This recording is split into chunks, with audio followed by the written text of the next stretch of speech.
Olá, você que nos acompanha na Web TV Elo da Fé.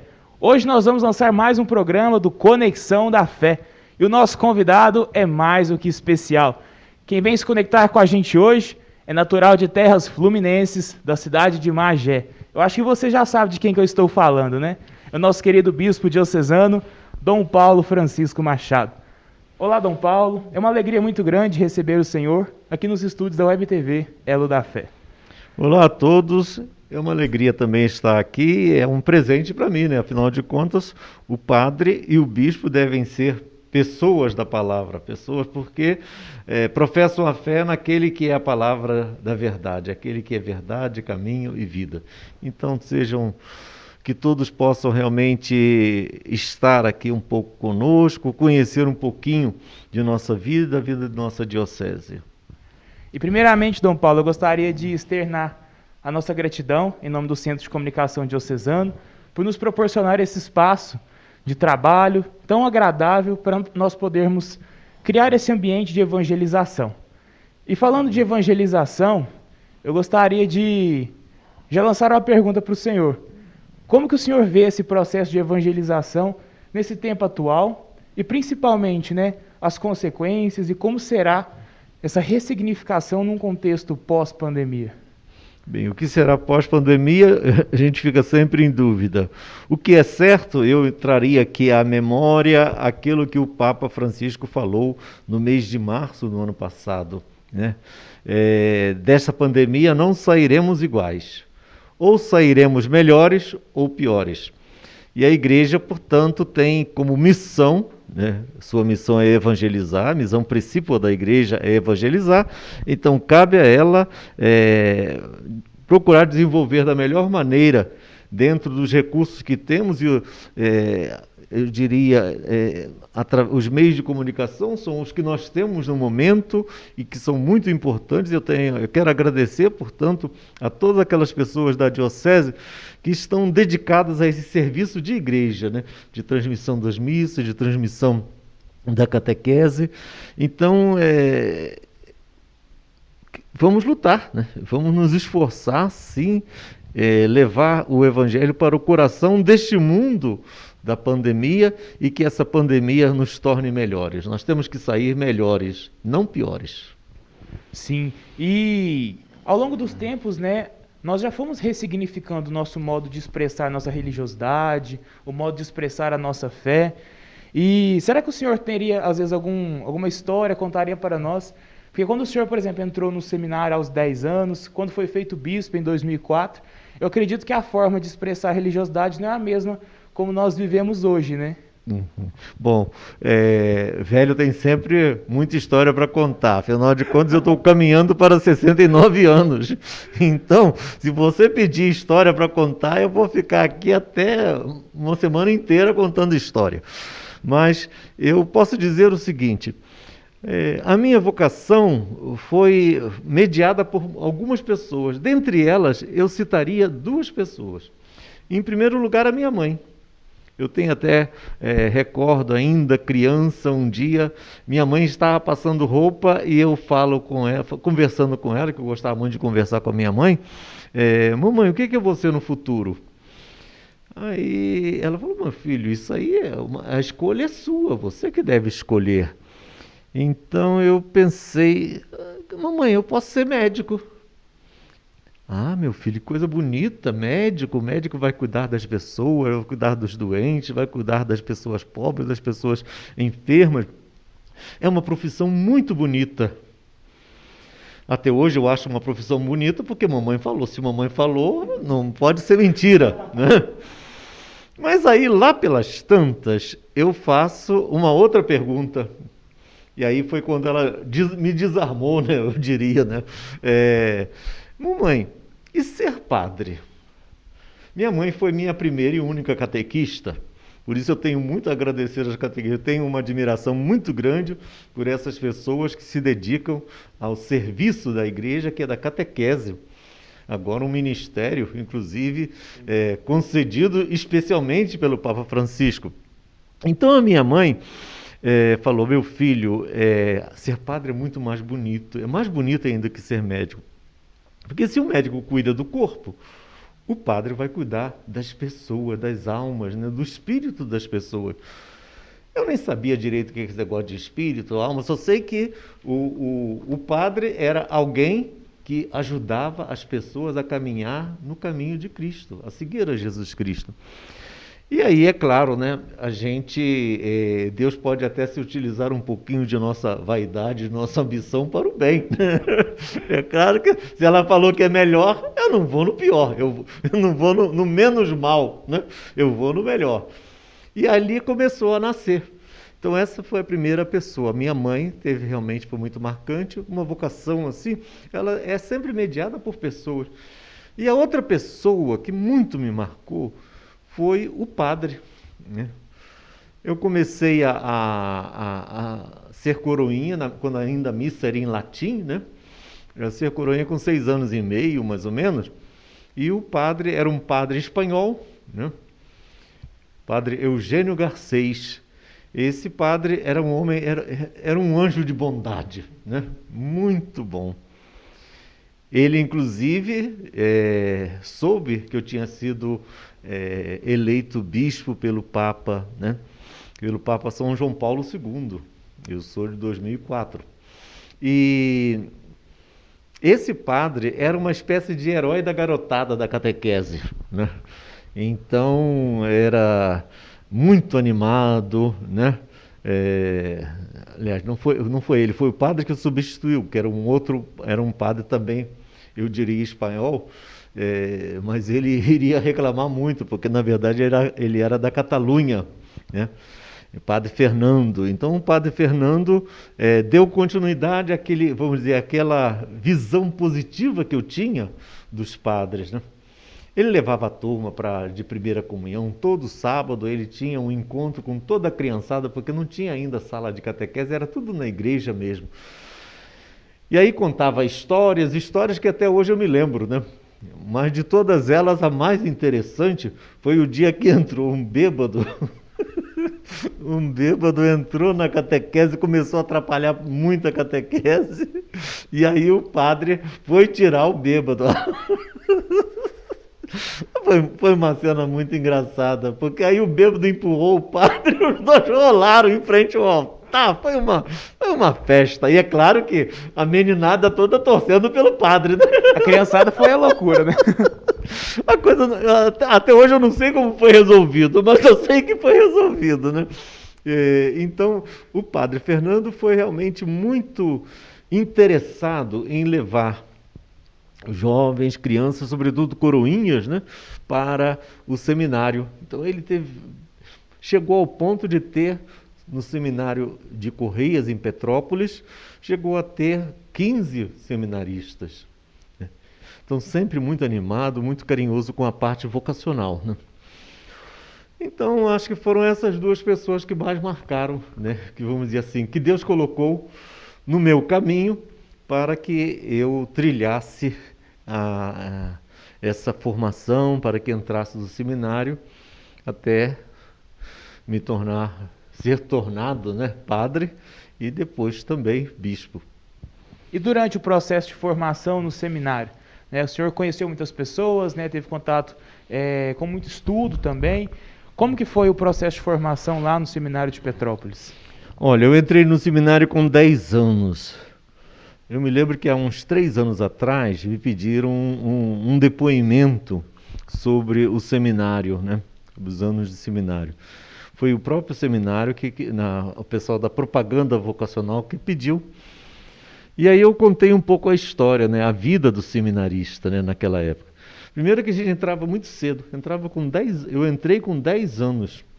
O meu amigo de infância e que moravam no mesmo lugar, que eu conheci desde a primeira série primária até o último ano de teologia, ele tinha 11 anos, né? E aí entro no seminário em Correias, né?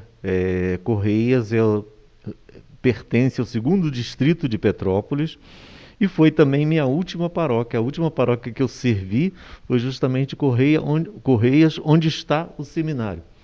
Recebe esse nome Correias por causa da família Correia, né? Ali era a fazenda, o território era a fazenda do padre Correia, né? Dessa família, inclusive, parece-me que foi Cuiabá, teve um bispo famoso, que foi da Academia Brasileira de Letras, né? Dessa mesma família. Então o padre, ali em Correias, era um seminário muito bonito, eu diria assim, o que me encantou, né? Deus às vezes se serve de uma coisa gostosa para a gente, vamos dizer assim, firmar, né, o nosso desejo. E o padre Fernando me levou para o seminário, levou alguns jovens, alguns candidatos ao seminário para visitar o seminário. Quando a gente entra, né, num seminário, aquela casa enorme, né? E o seminário tinha capacidade para 120 alunos, né?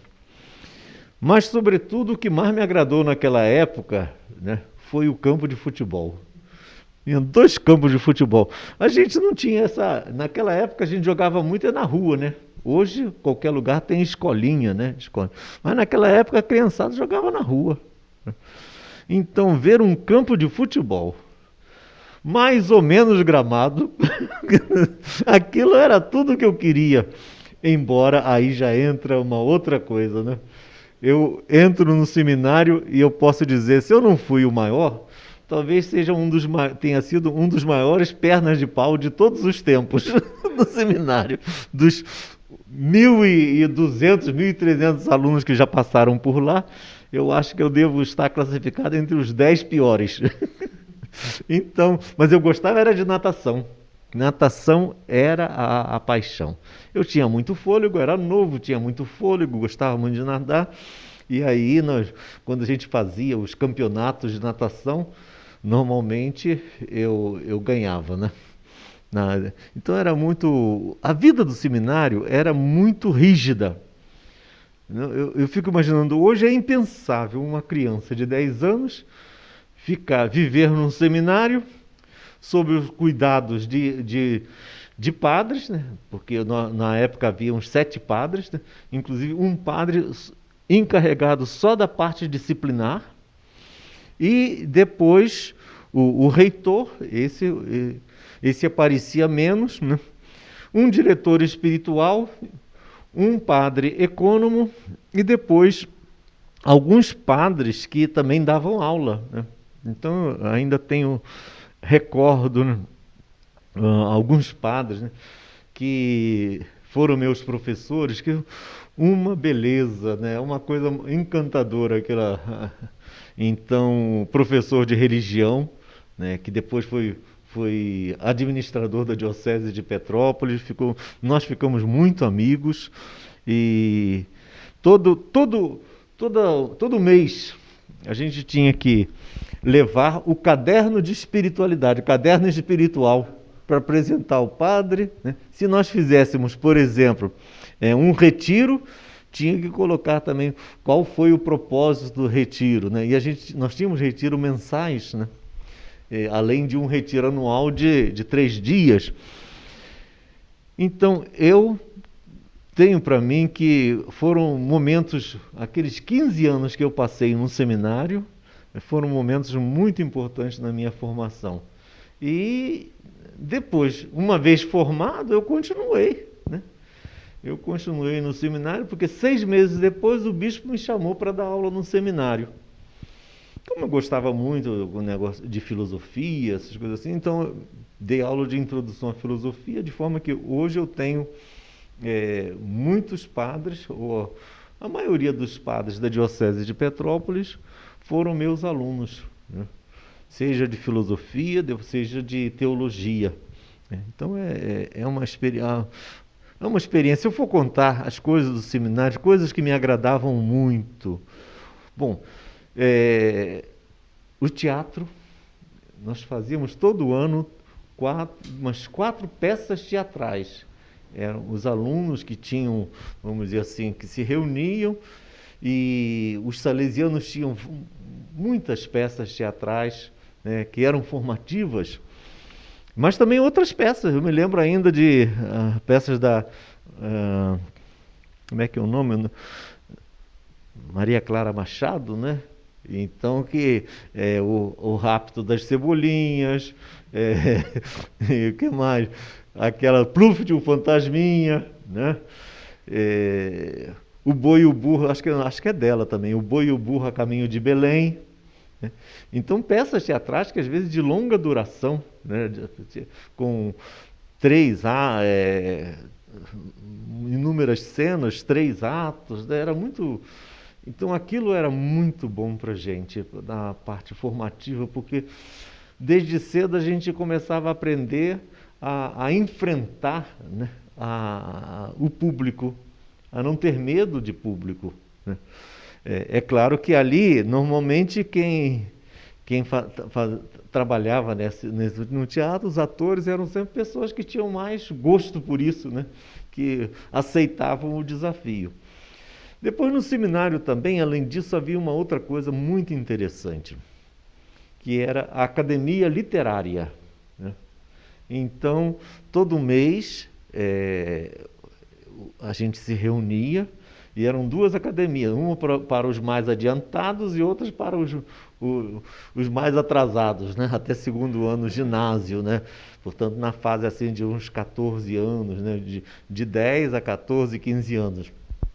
E essa academia literária tinha coisas muito bonitas também, porque tinha aquela parte que a gente já era preparado. Então, um mês antes já se dizia, olha, o tema vai ser esse, o tema principal vai ser esse, e quem vai fazer a crítica literária é fulano. Aí era escolhido a pessoa que ia apresentar o tema principal e fazer também a crítica.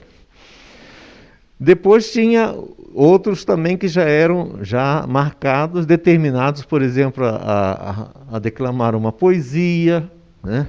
Então, sei lá, aí vinha lá Raimundo Correia, né? Vai-se a primeira pomba despertada, vai-se mais uma, enfim, dezenas, né?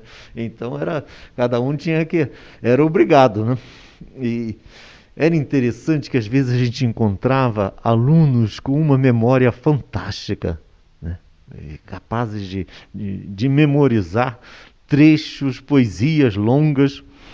Eu me lembro ainda de um colega, inclusive conterrâneo mesmo, ele vai declamar aquele Gonçalves Dias, né?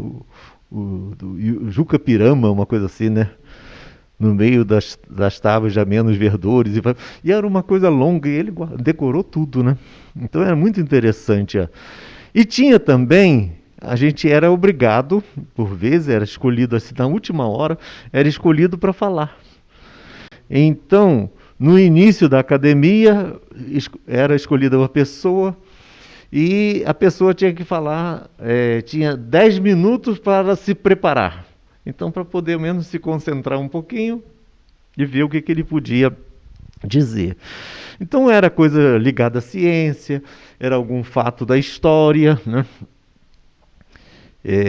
Ainda me lembro de um dos temas, foi a vida das formigas. E o sujeito tinha 10 minutos para depois falar sobre a vida das formigas, né? Que deve ser uma vida muito interessante, né? Para você conseguir falar 10 minutos sobre a vida das formigas.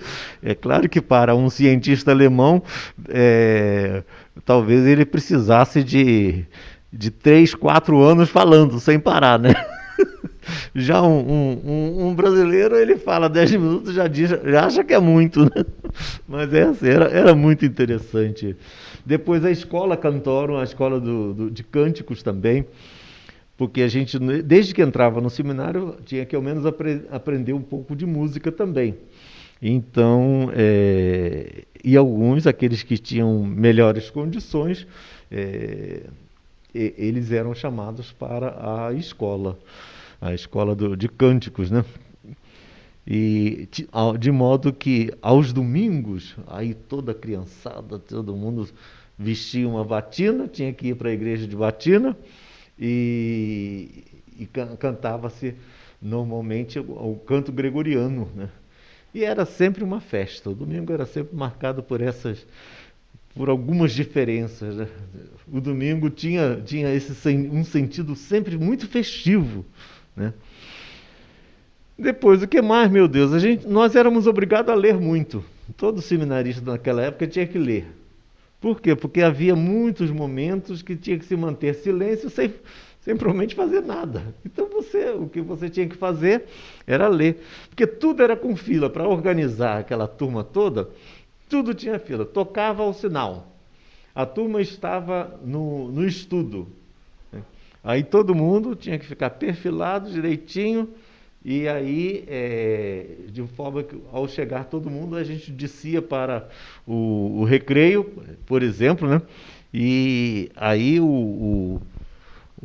a pessoa lá, o que ficava no lugar do ministro, ele, que era normalmente um seminarista de mais idade e com melhor formação, portanto já tinha passado por mais tempo no seminário, e ele então falava, benedicamus Domino, aí a turma começava, deu graças, aí era aquela festa, né?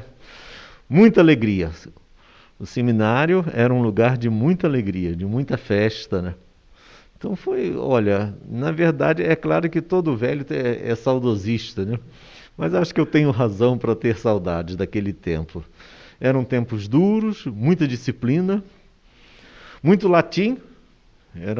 Eu tinha na semana às vezes tinha dias de 2 aulas de latim num único dia, né? Então eram 7, 8 aulas por semana só de latim. Depois, terminando já o ginásio, aí tinha também o grego, né? Eu gostava muito de grego, eram 3 anos de grego.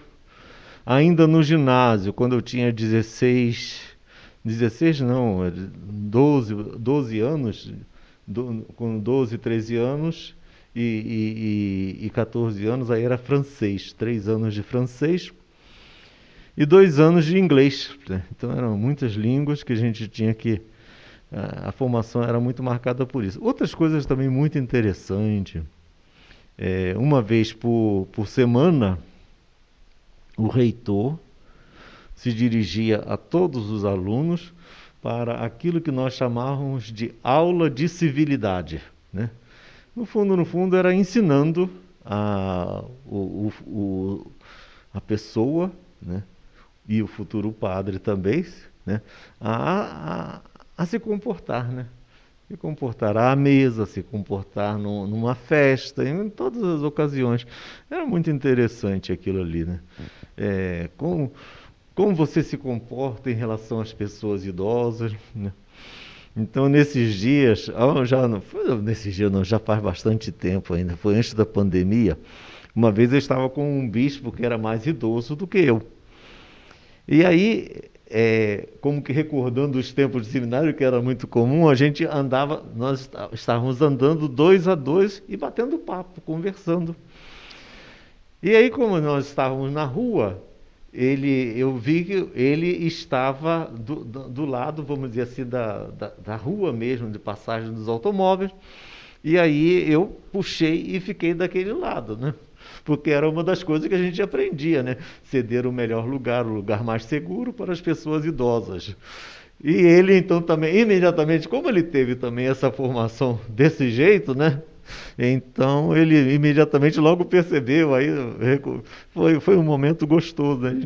A gente recordar essas coisas que a gente aprende ainda, eu diria, na infância, né? Guarda para sempre. Eu acho que é só, vou parar de falar, porque senão é muita coisa para contar. Interessante, tem muita história, né? É muita Foi história. um tempo grande que o senhor passou dentro do seminário. É interessante essa questão da disciplina, muito estudo, a questão da música também. Uhum. E a questão do estudo, principalmente, o ambiente universitário parece ter sido bastante presente na vida do senhor. O senhor depois fez um mestrado, né, em teologia dogmática, na Universidade de São Tomás de Aquino, em Roma. Eu tive uma certa facilidade em relação aos estudos, sobretudo na área de ciências humanas, né? E filosofia e teologia são áreas de ciências humanas. Então, eu entrei na Universidade Católica de Petrópolis.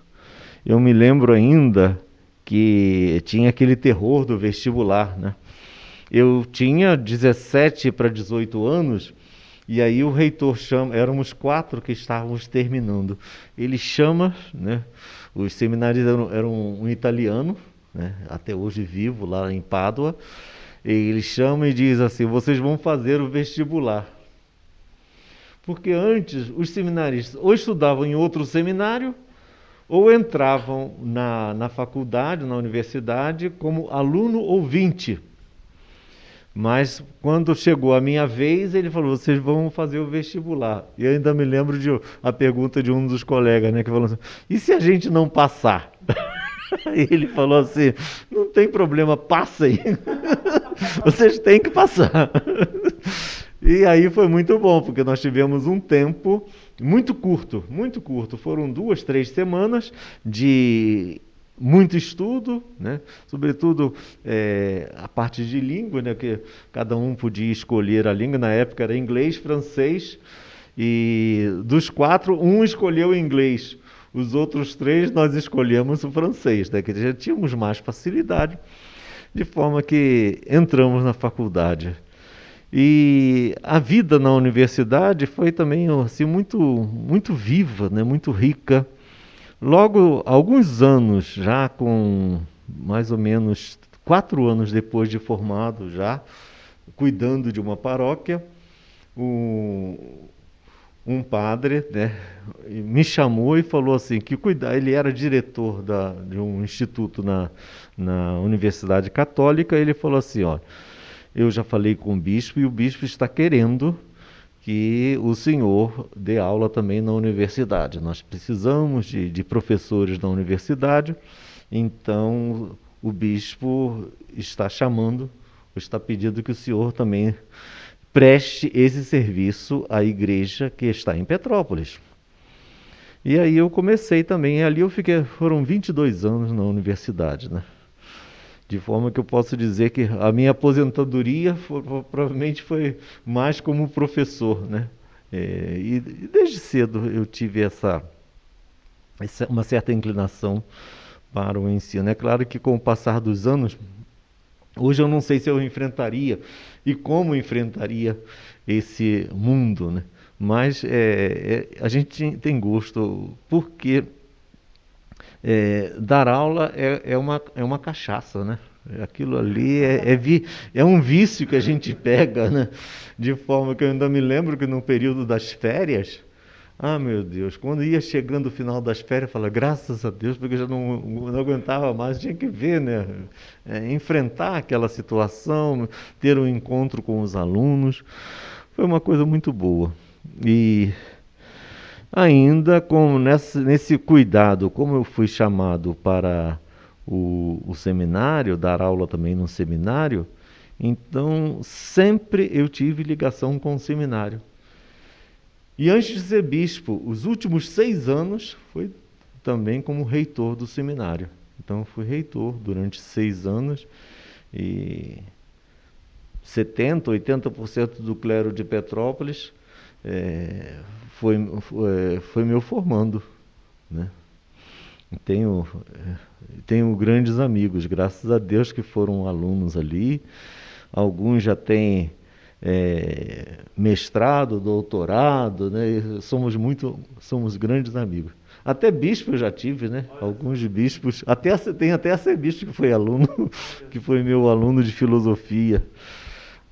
Eu nem me lembrava mais de que ele que falou, foi professor de metafísica, tá bom. É interessante, né? Como esse ambiente da universidade, né, da pesquisa, do estudo, nos rende tantas histórias. E para o senhor também rendeu algumas tantas, né? Não sei se todos sabem, mas o Dom Paulo tem um livro publicado, Histórias e Histórias da Minha História. Dom Paulo, qual a inspiração para tantas histórias? Olha só, na verdade, muitas dessas histórias, elas foram trazidas, algumas são minhas mesmo, pessoais, de histórias de pessoas que eu conheci, de alunos do seminário que eu conheci, que conheço, né? Mas também nós temos, eu tinha o hábito de quando eu via uma história interessante, eu achava assim, aí eu fazia uma síntese, escrevia aquela história. E aí, então, eu fui acumulando ao longo dos tempos, né? Eu lia uma história num romance, eu lia numa palestra, né? Um padre contava, ou um leigo contava uma história que eu achava interessante, porque o que que eu pensava? Pensava o seguinte: Jesus Cristo falava por parábolas, então ele gostava de contar história também para falar das coisas do reino. Então, quem sabe, né, também eu posso utilizar de histórias, né, e histórias para ajudar na evangelização. Então, foi nesse desejo de evangelizar que eu fui acumulando essas histórias. E até que um dia me vi a mente, olha, esquematizei, a gente podia fazer o seguinte, essa história. Primeiro colocar uma passagem da Sagrada Escritura, né? Porque normalmente a história tem alguma relação com o texto, né? Da Sagrada Escritura. Então, um versículo da Sagrada Escritura, depois um pensamento, um pensador, uma reflexão, e depois é que eu conto a história. E assim eu fiz, eu acho que ficou um esquema razoável. Sim, é um livro muito bom, inclusive eu tive a oportunidade de ler. Eu queria compartilhar com o senhor que uma história que muito me chamou a atenção, ela fica na página 55, é um livro Mudou uma Vida. Que fala de um magistrado, né, conversando com seu netinho. Esse netinho estava com um livro nas mãos, um livro muito simples, por sinal. E quando esse senhor toma esse livro e lê, ele diz a seguinte frase: passei a minha vida estudando coisas complicadas e deixei de estudar as fundamentais que dão sentido à vida. E como é interessante, né, perceber que muitas vezes o sentido da vida, o sentido de muitas coisas para nós estão nas pequenas coisas. Às vezes nós buscamos sinais grandiosos, coisas grandiosas, quando nós podemos perceber tudo isso na simplicidade. Eu não me recordo exatamente de onde eu tirei essa história, né? Mas certamente foi de um livro. Eu não me recordo mais o nome do autor, mas acho que era um autor francês, né? Que conta, em um determinado instante, ele conta essa história. Por isso eu citei, né? Eu me recordei dessa história e coloquei aí. Bom, estava lá no meu caderninho. São muitas histórias, né, Dom Paulo?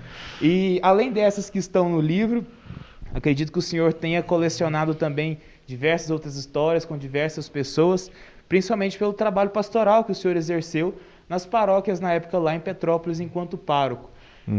Com isso, o senhor desenvolveu vários pilares na sua vida pastoral, né?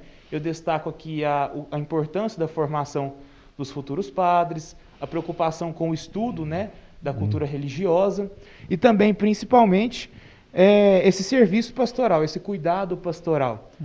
O senhor destacaria mais algum ponto que o senhor vê durante a sua formação que foi importante na sua caminhada?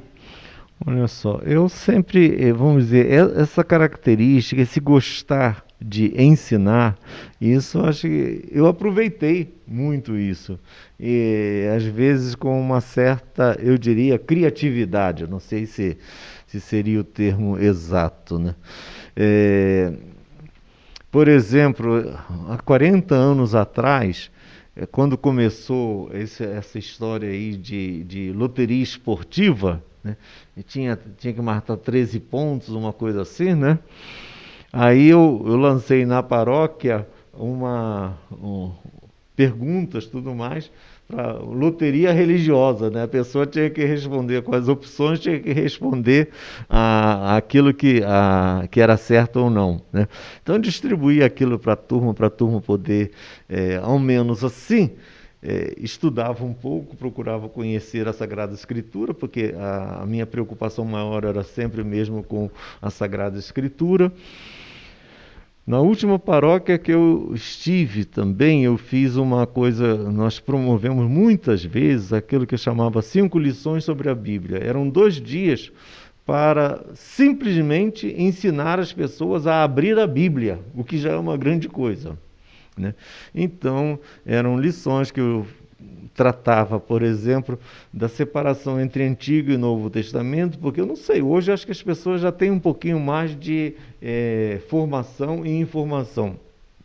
Mas naquela época, meu Deus, tinha gente, se a gente falasse Mateus capítulo 13, versículo 2, mas não encontrava, ficava meia hora ali olhando, porque não encontrava. Aí pensava que era no Antigo Testamento, então eram as 5 lições sobre a Bíblia, tinha justamente essa finalidade, né?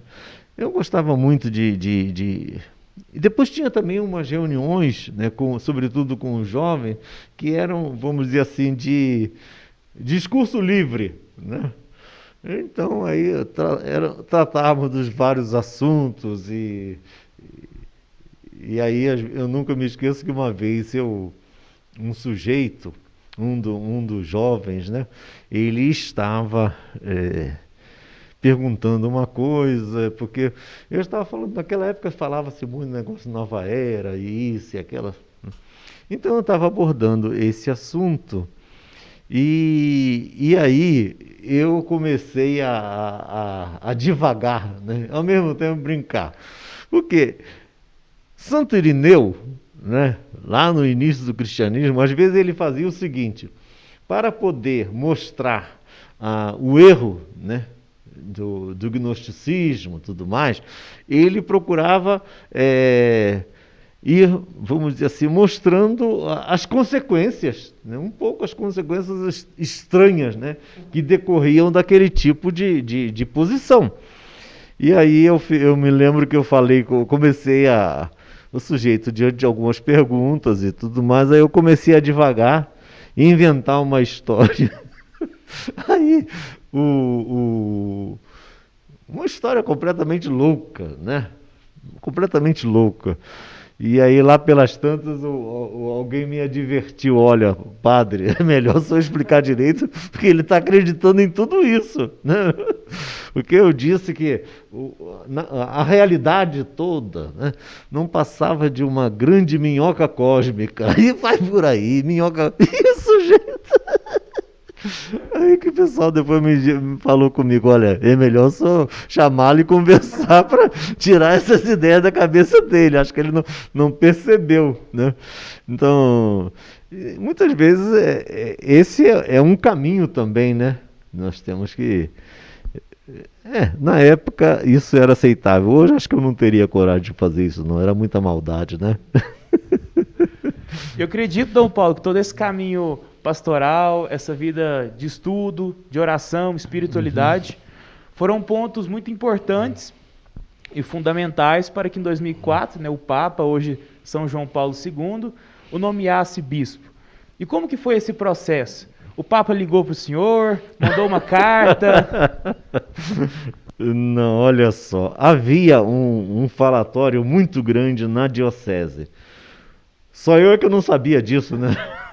Certamente porque quando na escolha de um padre para ser bispo, existe uma série de cartas, né, que a nunciatura envia para fazer uma espécie de avaliação de cada candidato. E por isso o meu nome acho que já corria no meio de algum clero, né? Porque o que o pessoal diz brincando que segredo papal é o segredo que o Papa não sabe, né? Então comento, eu sempre fui muito nesse sentido, se é segredo mesmo, não toco no assunto. Aí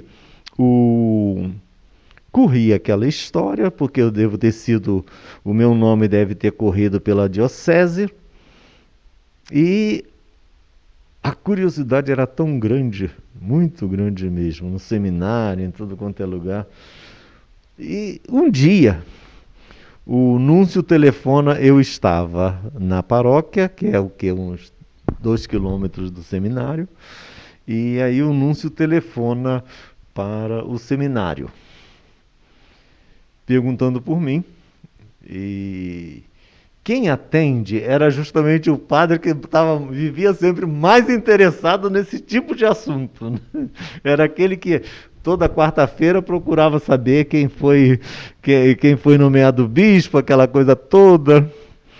Então, ele falou comigo, olha, o Núncio falou que às 8 horas da manhã ele vai telefonar para o senhor, esteja no seminário nessa hora que ele vai telefonar.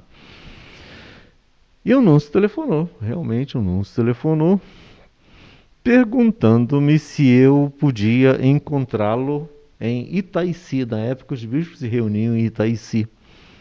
Eu falei, eu não vou dizer não, de jeito nenhum, né? Porque dizer não ao Núncio é dizer não ao Papa, né? Então, não, eu dou um jeito sim, vou sim. Então marco o dia para eu passar lá em Itaici. E assim eu fiz, fui a Itaici, né? E recebi, eu pensava, quando falou em Itaici, eu pensava que era um outro problema que havia na época, um problema muito estranho, muito sério na universidade, né? E como eu estava ligado à universidade, e ele sabia disso, o Núncio sabia que eu tinha, vamos dizer, cargo, né, na Universidade Católica, eu pensei que era sobre um assunto que tinha ocorrido alguns dias antes, né, do telefonema. Mas aí, quando eu cheguei lá, falei com ele e tudo mais, perguntou como é que estava a situação, eu falei, mas não é, e ainda me lembro dele, né? Bom, mas eu chamei aqui, não foi para isso não. Aí abre a gaveta, está aqui a sua nomeação para bispo auxiliar da Arquidiocese de Juiz de Fora. Aí, eu quero essa resposta quanto antes. O senhor vai dar a resposta agora? Eu falei, não, o senhor me dá um tempo, eu preciso de um tempo para pensar, as coisas não são assim. Então tá bom. Até o dia 30, devia ser dia 25 de abril, até o dia 30 de abril eu preciso da resposta. Você vai escrever a resposta e mandar por fax. Deu todas as orientações. E aí eu dei a resposta, mandei depois de alguns dias a resposta, porque ele falou assim, no dia 12 de maio vai sair a nomeação. Então eu preciso de sua resposta, porque se o senhor der motivos para não aceitar, a nomeação será abortada, né? Aí eu mandei a resposta e realmente no dia 12 de maio saiu a nomeação. E tem algumas coisas, alguns dias antes, portanto, saiu, se eu não me engano, foi numa quarta-feira. No domingo, no seminário, nós estávamos ali, fizemos um churrasco. O churrasco era para ajudar nas obras do seminário, que o seminário precisava de muitas reformas, né? Porque tinha uma tubulação muito antiga, muita coisa que precisava ser, e a gente tinha que tomar conta de tudo isso. Então nós promovíamos umas 2 vezes por ano um churrasco assim para 300, 500 pessoas, né? Tinha espaço, nós tínhamos muito espaço. E aí eu estava sentado ao lado de um padre muito amigo meu, e ele brincou comigo. Ele falou assim, certamente foi um dos que foi consultado. Ele brincou comigo, Paulinho, quer dizer que o episcopado gorou. Eu falei, é verdade, isso aí são coisas da vida, né? Só que eu já sabia muito bem que a nomeação ia sair 3 dias depois, né? Então mas olha, foi um susto tão grande, mas muito grande mesmo. O susto eu perdi, como eu diria hoje se diria, perdi o prumo. Durante todo aquele tempo eu perdi o prumo.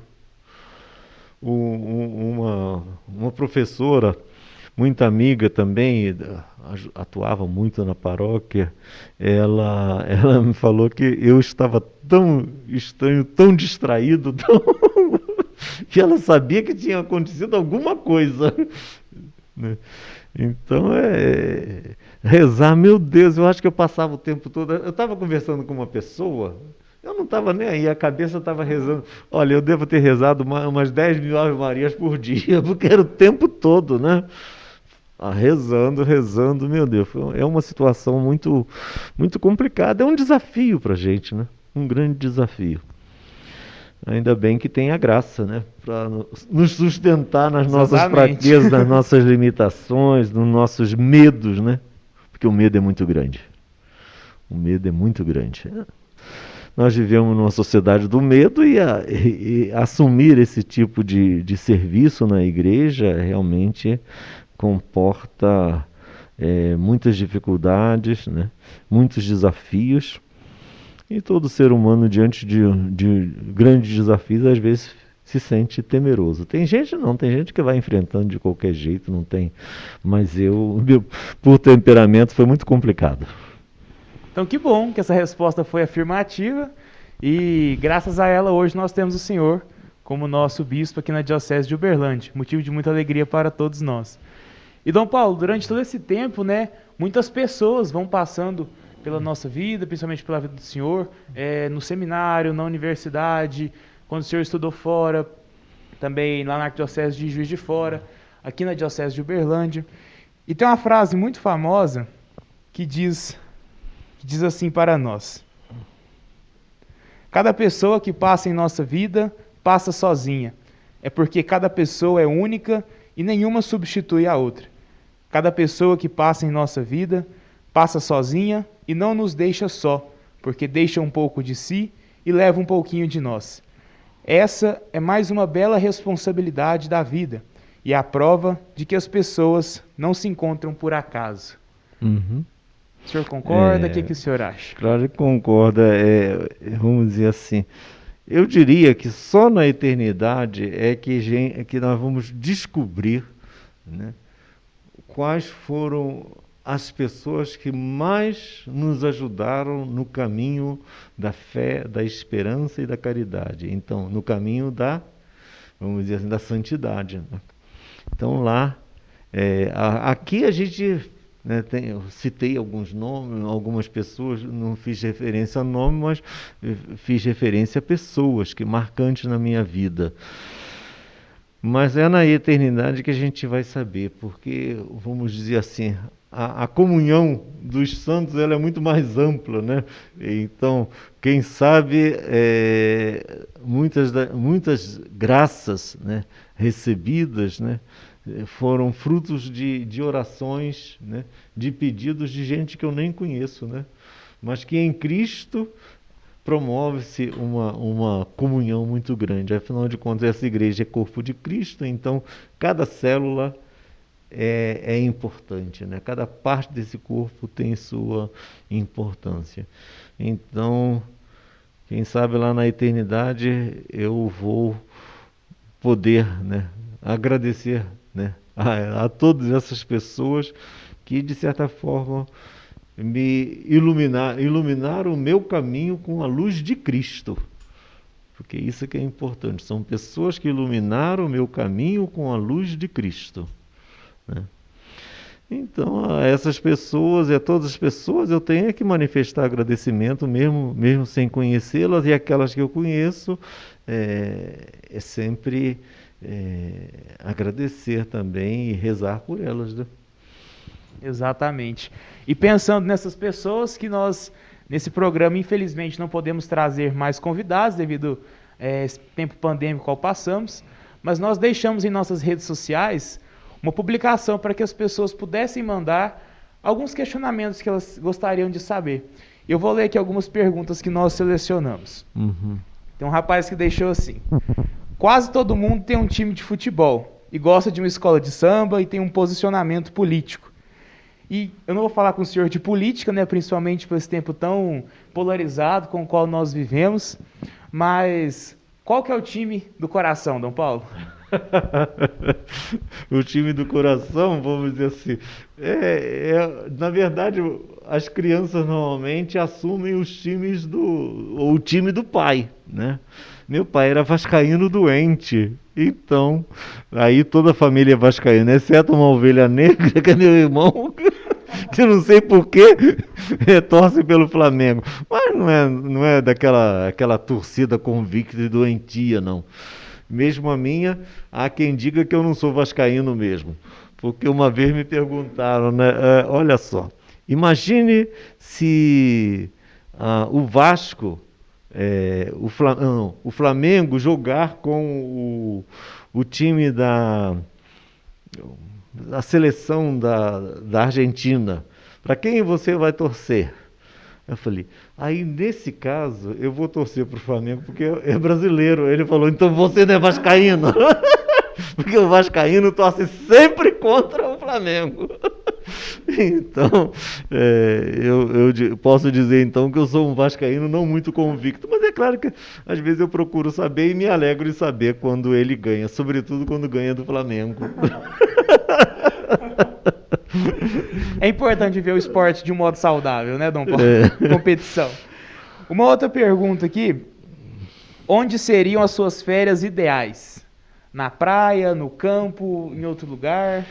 Olha, quando eu era padre novo, eu me juntava com um outro colega também, um colega não, um amigo de infância, que era o padre Dilson, hoje é salesiano, já há 30 anos ele se tornou salesiano, e nós fazíamos o seguinte, nós conseguíamos uma casa em Cabo Frio, e aí os dois, esse padre tinha uma Brasília, né? Não era Brasília amarela não, mas era creme. E aí a gente levava mais 2, 3, 4 seminaristas, né? Ali para a praia. E passávamos uns dias ali. Então gostava muito de praia, né? Como gostava muito de natação, essas coisas todas, mas sinceramente nos últimos 30 anos, aí perdi esse encantamento pela praia, pela piscina, acho que eu perdi esse encantamento, né? Então, o ideal é sempre um lugar mais silencioso, né? Um lugar mais frio, né? Eu gosto do ambiente mais fresco. Então, se eu tivesse que escolher, aí eu tenho que escolher uma cidade. Se o senhor já tem alguma em mente? Eu tenho as cidades serranas do Fluminense são muito boas, né? Cidade serrana. Petrópolis é a mais populosa. Depois tem Teresópolis, né, que também pertence à Diocese de Petrópolis. Eu tenho muitos parentes. Aliás, a minha única tia viva, eu só tenho uma tia viva, mora em Teresópolis. Eu tenho muitos primos, né? Então, Teresópolis, Friburgo também tenho primos, né? Então seria como tanto Petrópolis, Teresópolis e Novo Friburgo são lugares com vários parentes, né? Vários primos. Agora essa pergunta aqui é pessoal minha. Eu já tive a oportunidade de visitar a biblioteca do senhor aqui. O senhor conta, né? A gente falou bastante sobre a questão do estudo, da academia. O senhor fala dos livros que tem em casa. Uhum. O senhor tem ideia de quantos livros o senhor já leu? Olha,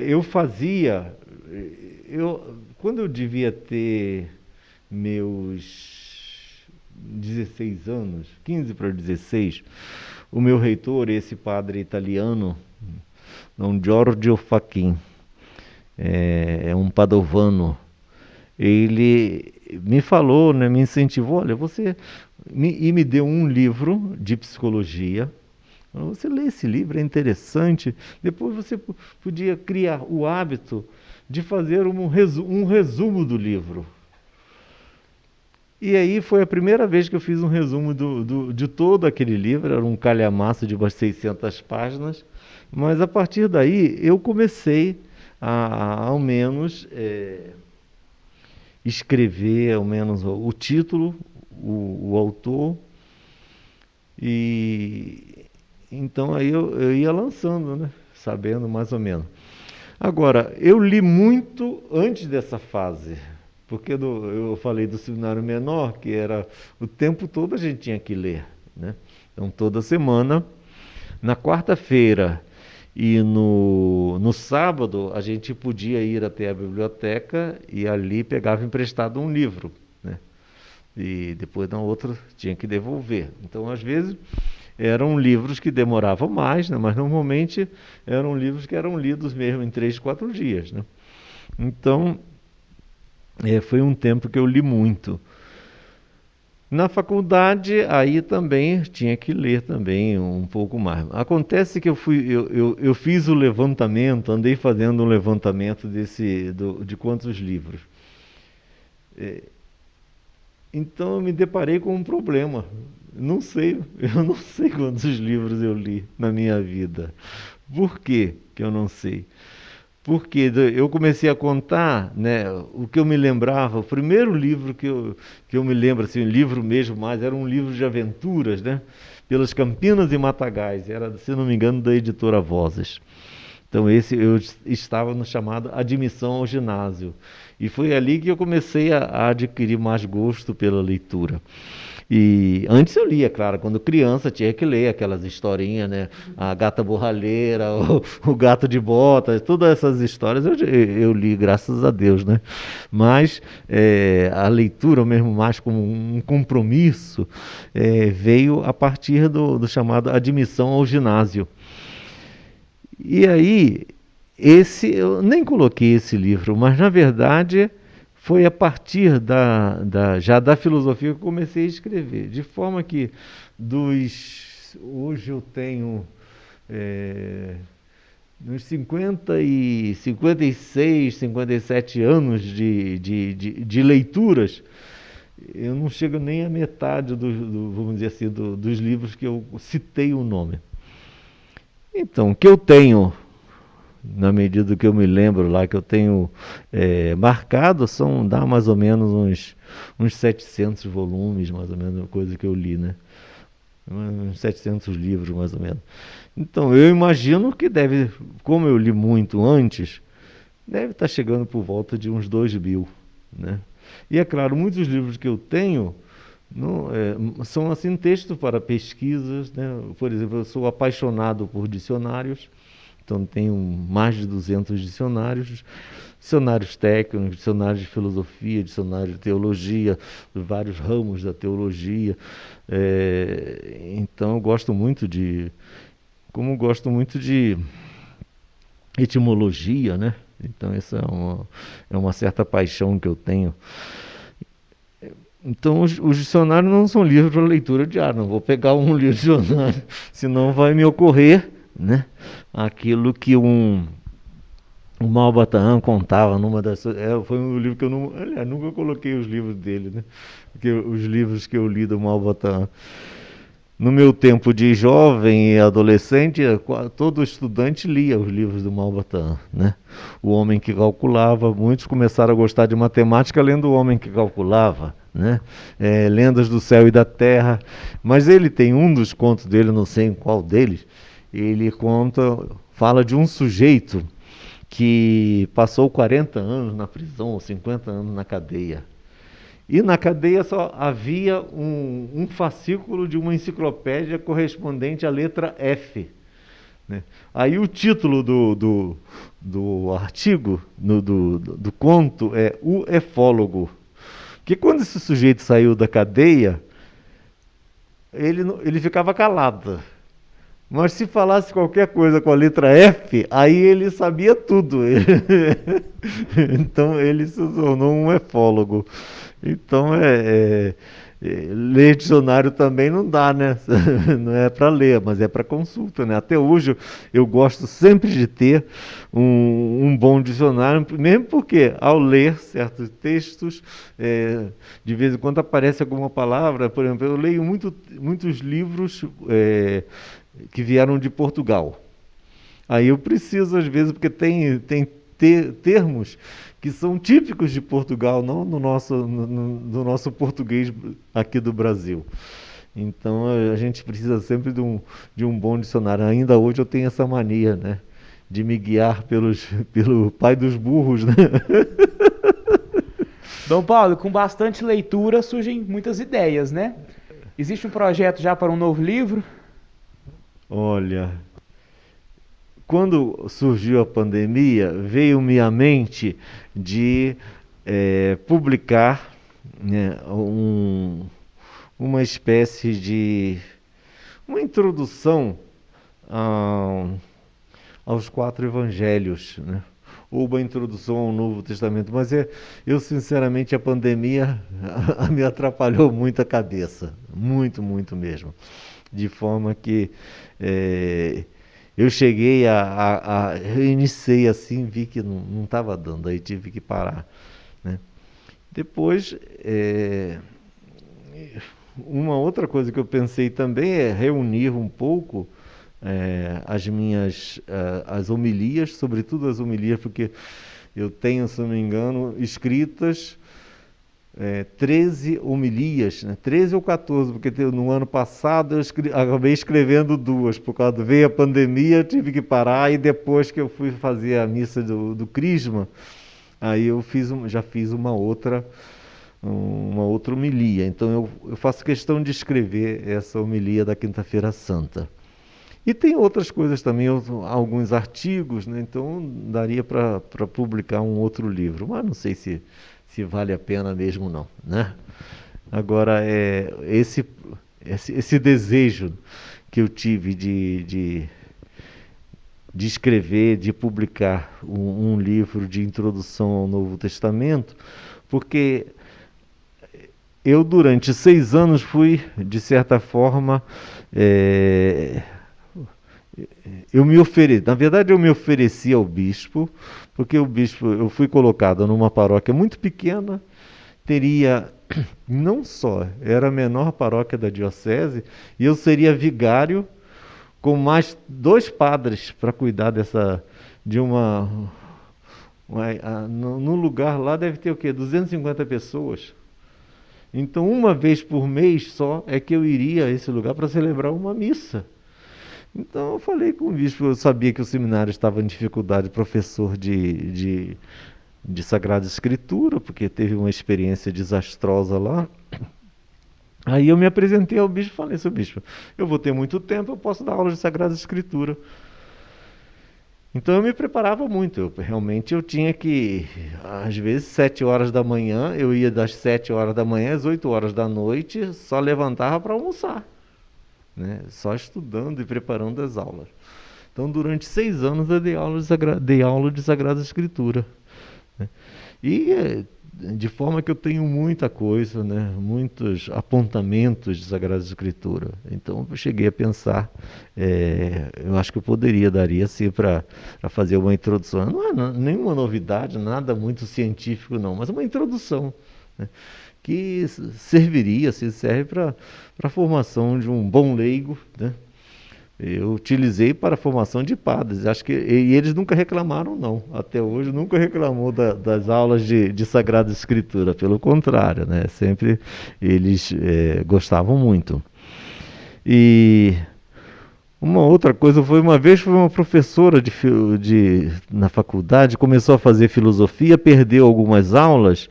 E aí estava com dificuldade de lógica, né? Como é que eu vou fazer? Eu não estou entendendo nada. Eu peguei os meus apontamentos de lógica, né, e deixei com ela. Então você vê aqui o que você quer, o que você precisa. Umas 2 semanas depois, ela voltou dizendo, mas olha, mas aqueles apontamentos estão muito bons, se eu podia publicar. Então, quem sabe um dia eu publique um livro de lógica, né? Lógica menor, que como é a conhecida, né? É muito interessante. Lógica é uma coisa interessante, sim. Muito interessante. Então, é isso aí. Esse é um pouco era o meu mundo, entre livros, pessoas, né? E, sobretudo, com Cristo. Interessante, são muitos projetos, espero que nós possamos ver eles organizados e publicados, né? Vamos esperar, Dom Paulo. E antes de nós encerrarmos, vou pedir para o senhor possa deixar uma mensagem de fé, uma mensagem de esperança para todos os nossos irmãos diocesanos. O que eu diria é o seguinte: pedir a Deus, né, que conforte as famílias enlutadas, né, porque é muito triste a situação que nós estamos vivendo, né? Olha, eu fiz um levantamento nesses dias nós já estamos na diocese, já se aproximam, já nos aproximamos de 3.000 pessoas, 2.900, mais de quase 3.000 pessoas que faleceram na diocese de Uberlândia. Há poucos dias nós perdemos um padre, né?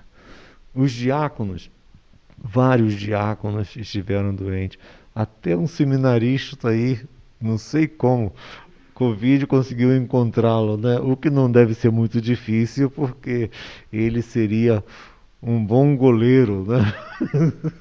Pelo tamanho, pelas dimensões. Então, isso a gente tem que levar sempre em conta, né? Tantas famílias entristecidas pelo luto. E aí, o que eu posso dizer para essas famílias? Nós, cristãos, somos o povo da esperança. Nós caminhamos na esperança. Nós somos chamados a uma marcha contínua, né? Na virtude, no bem, no amor, na esperança, na caridade, né? Somos um povo em marcha, né? Um povo em marcha. Somos peregrinos. O homem de fé é peregrino. O modelo da fé é Abraão, um homem que viveu peregrinando. Desde que ele saiu de Ur da Caldeia, a sua vida foi peregrinação. Então, todo cristão é um peregrino. E ninguém peregrina sem esperança. Nós peregrinamos com a certeza de chegar ao lugar, né? Vamos dizer assim, deixar, né, de viver uma vida dormindo a cada noite numa tenda diferente, né? Somos o povo da esperança e por isso, mesmo entre lágrimas, é claro que os sentimentos são fortes, mas mesmo entre lágrimas nós guardamos a certeza que vem do Cristo ressuscitado, a certeza da vitória. O derrotado é vencedor. Então, nós cremos nesse derrotado e vencedor. Nós somos seguidores de um Deus ensanguentado, mas ele ensanguentado, ele venceu a morte. Depois também deixar aos meus padres também uma mensagem de ânimo, né, de coragem, porque cada padre no cuidado com a paróquia sente uma dificuldade muito grande, dificuldade pessoal, porque não é normal você ficar na nossa vida, né? Não é normal ficar recluso dentro de uma casa, né? Quase que sem poder sair, quase que sem poder visitar a família, de visitar os amigos. E todo padre ele tem seus amigos e os amigos são importantes na vida de um padre, né? Sobretudo os outros padres amigos, né? Porque o padre poder partilhar com o outro suas dificuldades, né, é muito importante. Desde o instante em que ele partilha uma dificuldade, a dificuldade já fica minorada, já diminui muito, né? Então, eu quero deixar também o meu agradecimento aos padres, né, que têm procurado assim viver na fidelidade estes dias tão difíceis, né? Depois eu queria também mencionar especialmente a PASCOM, né? Porque a PASCOM, de certa forma, foi o grande meio, o grande recurso que temos para tornar a igreja, tornar os sacramentos, as celebrações presentes, né, nos lares. E até mesmo a formação, né? A catequese, né? Eu fiz já umas 2 crismas nesse ano, não foram 4 crismas. E os crismandos foram formados justamente através dos meios de comunicação atuais, né? Através do computador, da telinha do celular, né? Então, eles têm prestado um serviço muito, muito grande, muito importante. As pessoas que não estão, vamos dizer assim, podendo sair de casa, os doentes, as pessoas também que não podem participar das celebrações, eu quero também deixar o meu abraço, né? E dizer-lhes que se mantenham fiéis, não? Porque é uma questão de caridade, né? Se manter em casa para não transmitir, não só não ficar doente, como também não ser um transmissor da doença. Então, que tenham a paciência, né? Na leitura de domingo agora, falou do lavrador. O lavrador é o tipo da pessoa que tem uma paciência, mas é aquela paciência cheia, carregada de esperança, né? Porque um dia ele sabe que vai colher os frutos, né?